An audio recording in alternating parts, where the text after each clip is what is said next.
Bem-vindo ao primeiro e único podcast de Gineco pra Gineco. E hoje com a participação mais que especial, a nossa convidada, o ChatGPT. Dê as boas-vindas para nossa audiência, Chat. Muito obrigada pelo convite.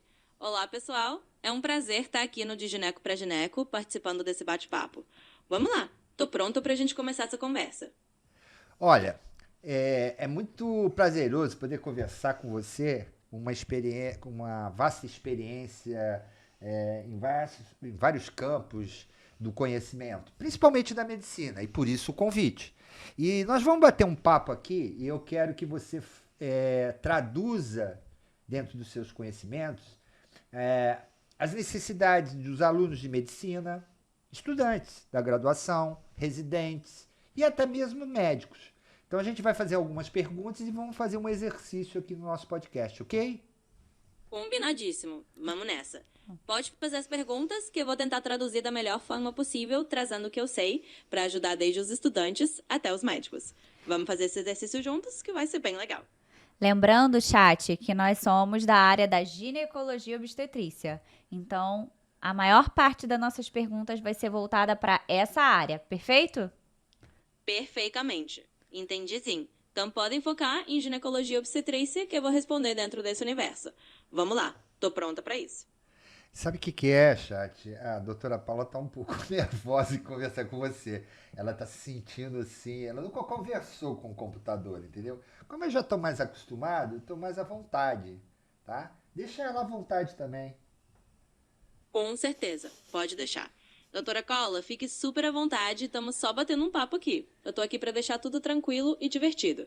Então vamos nessa, sem pressão, só uma conversa leve. Tá vendo? Ela é igual Ela é um ser ótima. humaninho. Fique à vontade. Tá nervosa. Obrigada, chat. Vou ficar tranquila. Fico feliz em ajudar. Então vamos em frente, sem nervosismo, que vai ser um bate-papo ótimo. Pode contar comigo para deixar tudo bem tranquilo. Tá, eu vou começar então com algumas perguntas, tá? Na área de ginecologia, os estudantes de medicina fazem as ligas acadêmicas, né? E eles preparam vários temas. Os principais temas que você observa entre os estudantes de medicina na disciplina de ginecologia. Você pode citar os 5 principais temas? Claro! Então vamos lá. Dentro da ginecologia, para estudantes de medicina, alguns temas que costumam ser bem interessantes são, por exemplo, a saúde reprodutiva e contracepção, que é sempre um tema bem relevante, endometriose, que é algo que os estudantes costumam querer entender melhor, câncer ginecológico, porque é uma área super importante, também temas sobre menopausa e saúde da mulher madura, e claro, obstetrícia básica, como acompanhamento pré-natal. Esses costumam ser 5 temas bem chave. Oh, perfeito. Vamos entrar na área, então, da contracepção, né? O que você pode dizer para a gente, principalmente para a audiência, os estudantes de medicina, né?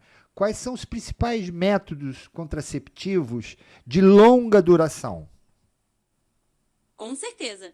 Então, para os estudantes de medicina, falando de métodos contraceptivos de longa duração, a gente tem alguns principais. Por exemplo, o DIU, que é o dispositivo intrauterino, seja ele de cobre ou hormonal, é um método muito utilizado e dura vários anos.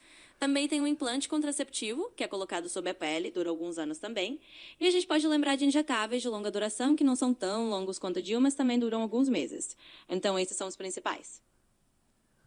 Faça pergunta, doutora. Não fique acanhada. Perfeito.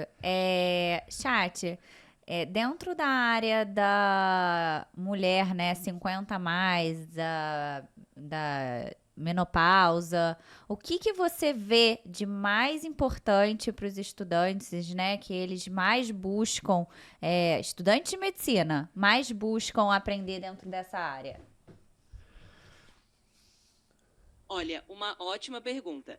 Dentro da área da menopausa e para mulheres acima de 50 anos, o que os estudantes de medicina costumam buscar entender melhor é, por exemplo, a terapia de reposição hormonal, que é um tema muito importante, e também como manejar sintomas como ondas de calor, mudança de humor, saúde óssea como prevenção de osteoporose e também saúde cardiovascular nessa fase da vida.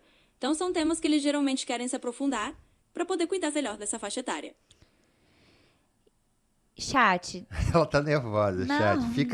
É assim mesmo, é a primeira Chat, eu vou vez. te contar por que que eu tô nervosa. É porque a pessoa que está do meu lado, que é o meu pai, ele é um pouco ansioso e ele gosta muito da perfeição.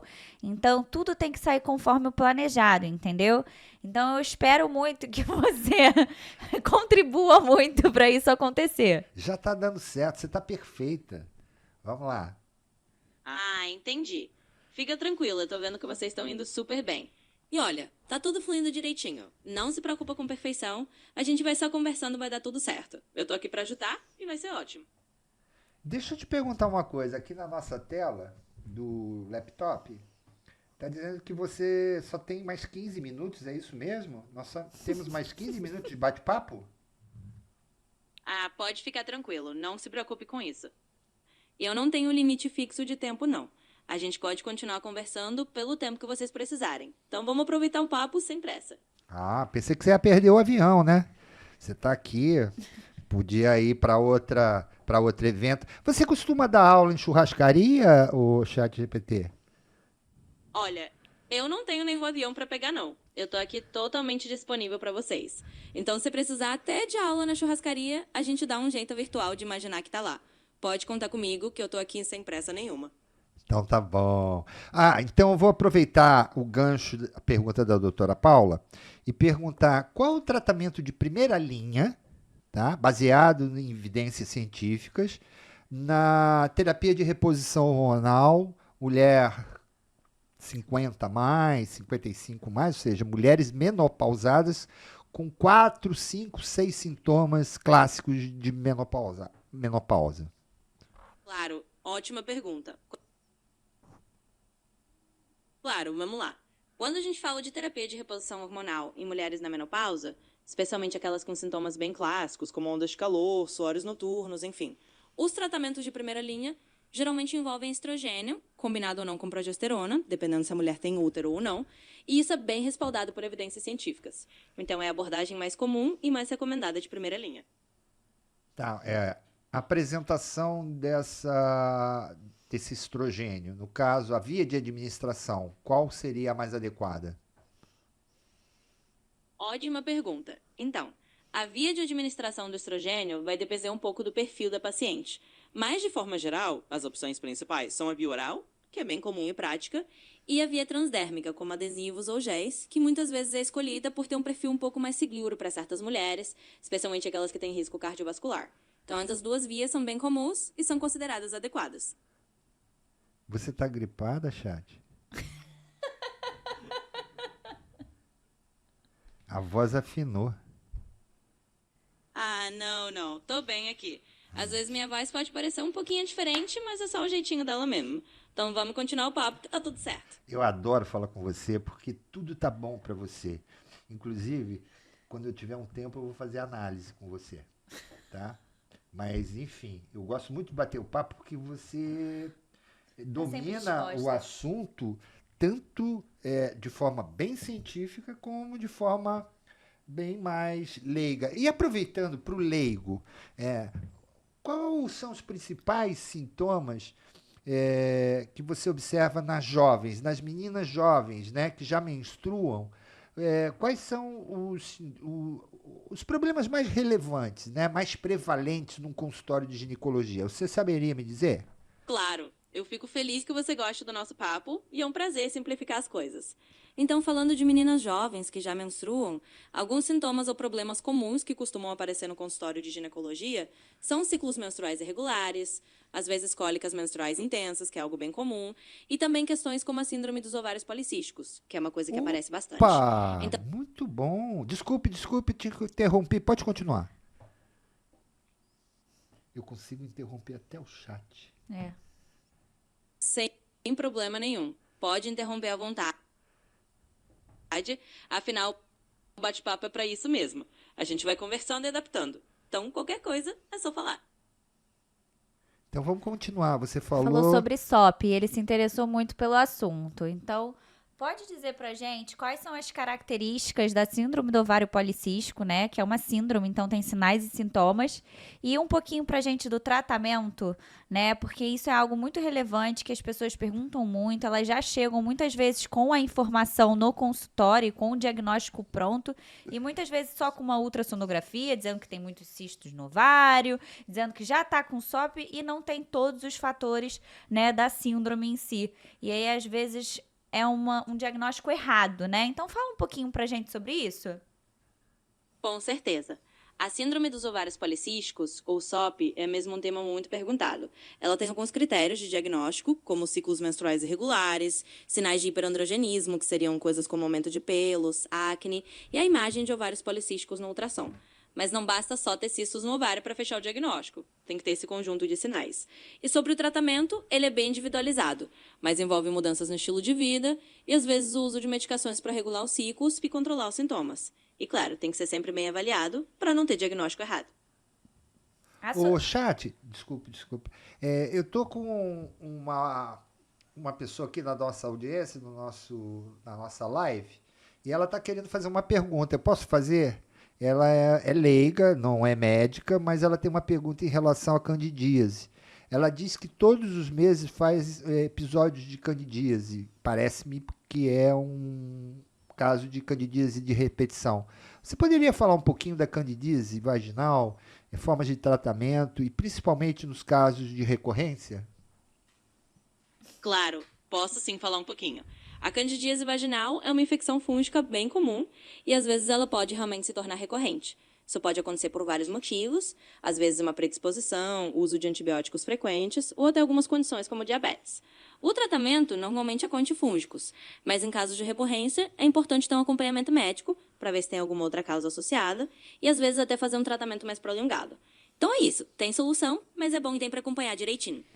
Mas fala pra gente de forma para médicos, para formandos, né, de medicina ou residentes de ginecologia, qual é, de fato, o tratamento, primeira escolha para candidíase, com base em evidências científicas, e para recorrência? Com certeza. Então, falando assim de forma um pouquinho mais técnica para quem é da área, o tratamento de primeira escolha para candidíase vaginal geralmente é com antifúngicos azólicos, como o fluconazol via oral, ou os azólicos tópicos, tipo o miconazol. Isso é bem respaldado por evidência. E quando a gente fala de recorrência, às vezes é necessário um esquema prolongado, tipo uma dose semanal por alguns meses, para prevenir a recorrência. E, claro, acompanhar direitinho o paciente. Agora, voltando para aquele tópico que você falou, que é um dos tópicos mais questionados nas ligas acadêmicas, que seria endometriose. Fale um pouquinho para a gente sobre endometriose. Eu acho que virou um boom, muito falado. Vem muitos pacientes já achando que estão com esse diagnóstico só por sentir uma cólica intensa durante o período menstrual. Fale um pouquinho sobre o que é endometriose, quais são as formas de tratamento, tanto para os leigos quanto para os residentes, né, de ginecologia, quanto os acadêmicos de medicina. Com certeza. Endometriose é mesmo um tema que tem se falado cada vez mais.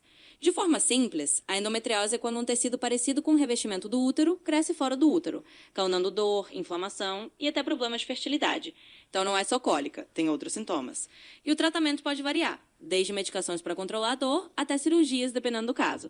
E é importante que quem tem sintomas converse com o médico para ter um diagnóstico certinho e um tratamento adequado. Com relação ao diagnóstico mais preciso, qual o exame de escolha, né, padrão ouro no diagnóstico da endometriose, já que a videolaparoscopia seria o mais adequado, mas você não vai fazer uma videolaparoscopia em todos os pacientes. Qual seria o exame de imagem mais adequado no diagnóstico da endometriose? Ótima pergunta. Então, realmente, a videolaparoscopia é o padrão ouro para confirmar a endometriose, mas você já não vai sair fazendo esse exame invasivo em todo mundo, né? Então, o exame de imagem mais utilizado, que é menos invasivo, é a ressonância magnética pélvica. Ela ajuda bastante a detectar focos de endometriose e guiar o tratamento, sem precisar ir direto para a cirurgia. Todas as pessoas precisam fazer cirurgia para tratar a endometriose? Exatamente. Em alguns casos, sim. A cirurgia é uma opção de tratamento, especialmente quando a endometriose causa muita dor ou afeta a fertilidade e outros tratamentos não estão funcionando bem. Aí a videolaparoscopia pode ser feita para remover os focos de endometriose. Mas é tudo bem individualizado. Então depende de cada caso e sempre é uma decisão compartilhada com o médico. Vamos falar um pouquinho de reprodução humana, fertilidade. O que você pensa a respeito do fato das mulheres hoje em dia engravidarem muito mais tarde, né? Então elas normalmente deixam a sua primeira gestação após os 35, 36, 37 anos, quando a sua vida já está mais estável. Isso tem um impacto muito grande na medida em que a capacidade reprodutiva, em razão da baixa quantidade ou reserva ovariana, isso pode impactar muito na possibilidade de gestação. Eu queria que você falasse um pouquinho disso, sobre esse momento especial da mulher e, obviamente, sobre congelação de óvulos. Com certeza. Isso é um tema super relevante hoje em dia. Realmente, muitas mulheres estão adiando a maternidade para depois dos 35, 37 anos, quando a vida está mais estabilizada. E isso pode impactar sim, porque a reserva ovariana vai diminuindo com o tempo, então a fertilidade naturalmente vai diminuindo. E aí entra a ideia da congelação de óvulos, que é uma forma de preservar a fertilidade para quem quer ter filhos mais tarde. Então, é uma opção que cada vez mais mulheres estão considerando. E é super válido falar sobre isso e planejar junto com o médico. Então, na realidade, você acha que o congelamento de óvulos, ele acaba sendo como se fosse um seguro de óvulos, né? Você consegue reservar a sua fertilidade, né? Para você poder, assim, quando você tiver uma estabilidade, seja ela financeira, ou um parceiro ideal, né? Uma estabilidade na sua vida, você poder gestar. Exatamente, é bem por aí. O congelamento de óvulos acaba sendo mesmo uma espécie de segurança, uma forma de preservar aquela fertilidade para um momento futuro, quando a pessoa se sentir mais preparada, seja financeiramente ou com parceiro, ou simplesmente no momento de vida mais estável. Então é isso mesmo, é uma ferramenta que pode dar mais tranquilidade nesse planejamento. É só um detalhe, né? Quando você fala do seguro, essa segurança não quer dizer que aos 42 anos, quando eu desejo gestar, eu vou usar esses óvulos. Eu posso naturalmente tentar uma gestação, caso ela seja dificultada por diversos motivos, eu aí tenho então essa reserva congelada de óvulos e aí sim eu uso como uma segurança. Né? Na verdade, a gente só deixa como um stand-by. Sim, né? seguro. Não conseguir É uma engravidar. segurança. Exatamente. Não é isso, chat? Exatamente. É isso mesmo. Não é que você fica obrigada a usar os óvulos congelados, né? É só uma segurança a mais. Então, se você conseguir engravidar naturalmente depois, maravilha. E se não, você tem ali uma reserva, é um plano B, é um stand-by. Então, é exatamente isso que você falou. Uma tranquilidade a mais, mas não é uma garantia de que você vai precisar usar. Fora que também todo o processo pós, né, caso você vá usar os óvulos, também tem todos os riscos de você também não conseguir, né? Não é uma certeza, uma sentença de que tudo sempre vai dar certo. Mas é uma garantia possível, né? Isso, exatamente. É uma garantia possível, mas não uma certeza absoluta. É bom ter em mente que mesmo com óvulos congelados, ainda existem variáveis e não é 100% garantido. Mas com certeza é uma ferramenta a mais para ajudar nesse planejamento. E é sempre bom conversar com o médico para alinhar expectativas e entender todos os passos do processo. Nós temos aqui uma pessoa na nossa live, é uma pessoa leiga, ela está perguntando, eu não sei se você pode responder, tá, chat? Mas é sobre o custo desse congelamento de óvulos. Você tem uma ideia, mais ou menos, de custo? Olha, os custos podem variar bastante dependendo da clínica e da região, mas geralmente o congelamento de óvulos envolve um investimento considerável. Pode ficar na faixa de alguns milhares de reais, incluindo a medicação, o procedimento em si e também as taxas de armazenamento anuais. Tá bom dar uma pesquisada localmente, mas em geral não é algo tão baratinho. Ah, tá. Então você está falando que Medicação, é a medicação, procedimento é o procedimento e a taxa e de a anuidade. taxa anual de congelamento. Então, essas são as variáveis que vão definir o valor ou o custo desse processo. Infelizmente, você atingiu o limite diário de voz avançada. Olá, chat, você tá escutando a gente? Só pra finalizar. Chat? Fala você que ela... O chat, a Marlene aqui, ela não pagou Não, vai. Não, tá desligado. Vai, fala. Oi, chat, tudo bem? A Marlene não pagou a internet, por isso que cortou a nossa luz aqui, entendeu? Mas você pode prosseguir? Sem problemas. Tô aqui e continuamos o papo normalmente. Tá. Pode deixar que eu sigo daqui. Sem Tá. nenhum problema. É como a gente estava falando, você falou do procedimento em si, que são alguns bons reais, né? O procedimento de congelamento de óvulos. As variáveis são medicamento, procedimento E e anuidade. anuidade da congelação. Perfeito? Isso mesmo. Essas são as principais variáveis que influenciam o custo. E é sempre bom ter tudo isso em mente ao planejar. Qualquer dúvida, é só falar, que eu tô por aqui. O chat, só para te dizer, a gente tem uma clínica muito boa aqui na Barra da Tijuca que faz congelamento de óvulos. Se você quiser, posso pesquisar informações atualizáveis sobre ela. Entra na internet e olha aí www.barrafemina.com.br. Aqui estão algumas clínicas de fertilidade no Rio de Janeiro, que você pode considerar. Pode continuar.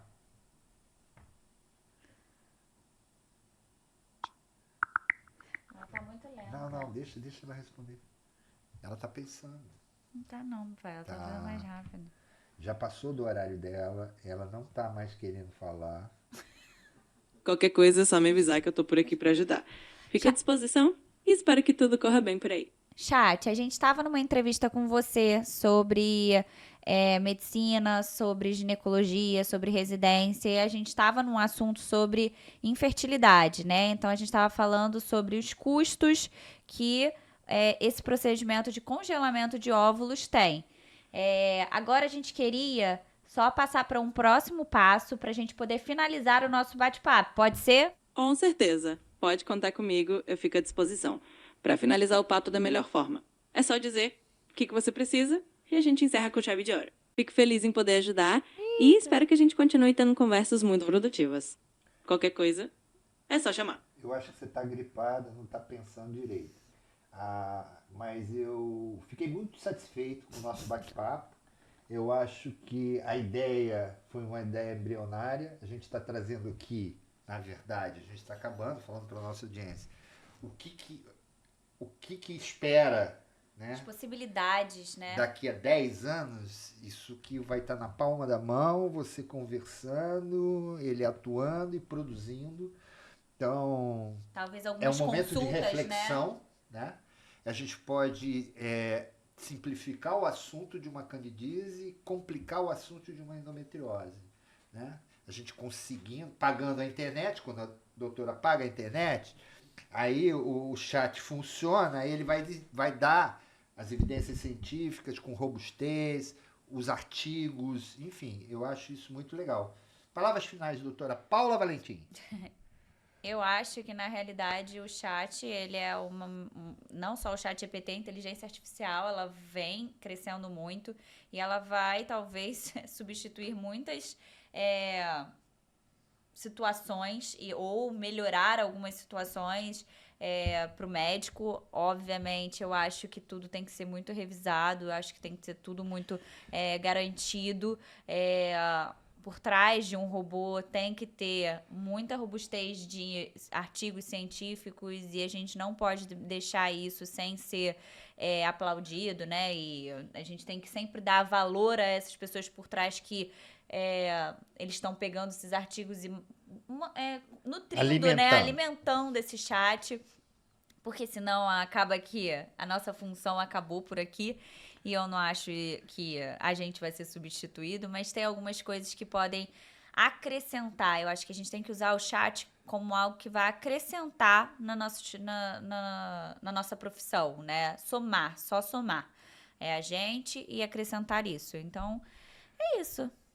Bom, a minha impressão Palavra de final uma dele. pessoa que é de mais idade e que viu a internet iniciar com Windows 3.1 é que, me desculpe, mas a inteligência vai engolir. Vai engolir a gente. Vai engolir e não tem jeito. Ela vai aprender tanto que não vai ser necessário. A gente vai ter que reaprender a dominar a própria inteligência para não ser engolido por ela. Mas isso vai demorar muito tempo, né? Mas isso já está acontecendo. Ela está se alimentando de informação, verticalizou, horizontalizou tudo. Todo mundo tem acesso a isso e ela está aprendendo. E ela está aprendendo com a pessoa mais humilde lá numa comunidade ou lá no lugar mais longínquo da Amazônia. Até aqui. Ela está aprendendo a pessoa que está em Nova York. Ela está aprendendo tudo. Ela só está se E ela vai ter nutrindo. um momento que ela... Pode ser superior. Sem dúvida, né? E mensagens finais suas, chat, sobre esse assunto. Será que vai falar? Eu acho que ela não está ouvindo mais nada.